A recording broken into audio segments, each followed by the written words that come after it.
الشیطان الرجیم بسم اللہ الرحمن الرحیم۔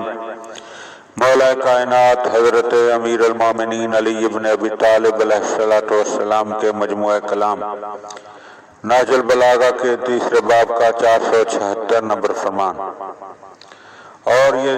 فرمان ذیشان آپ نے اس وقت جاری فرمایا جب زیاد بن ابی کو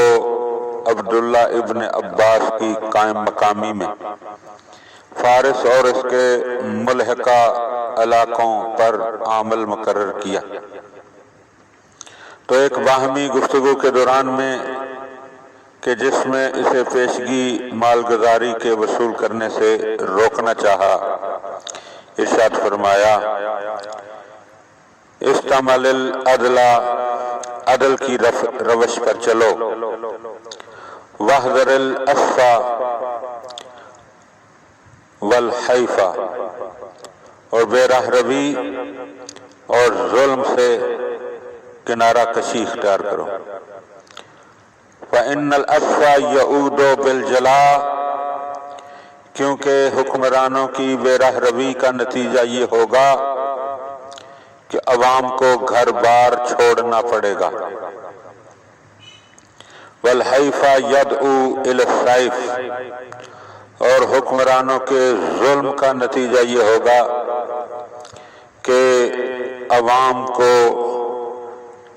تلوار اٹھانے کی دعوت دی جائے گی۔ تو یہ آداب حکمرانی جو یقیناً پیغمبر کے بعد ایک امام ہی جانتے ہیں اور امام ہی بیان کر سکتے ہیں،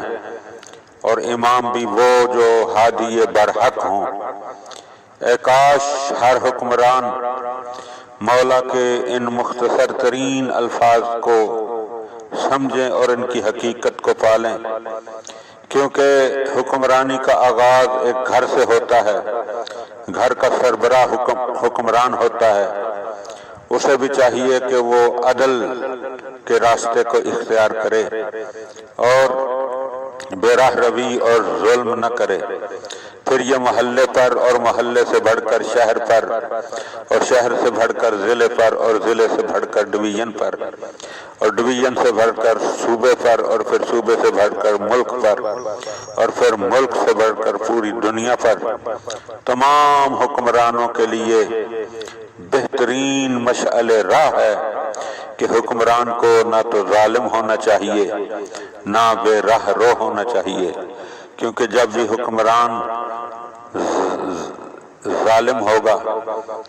تو عوام کو گھر بار چھوڑنا پڑتا ہے، اور جب حکمران جو ہے وہ بے راہ رو ہوگا اور ظلم کرے گا تو عوام جو ہے اس کے خلاف سینہ سپر ہو جاتی ہے۔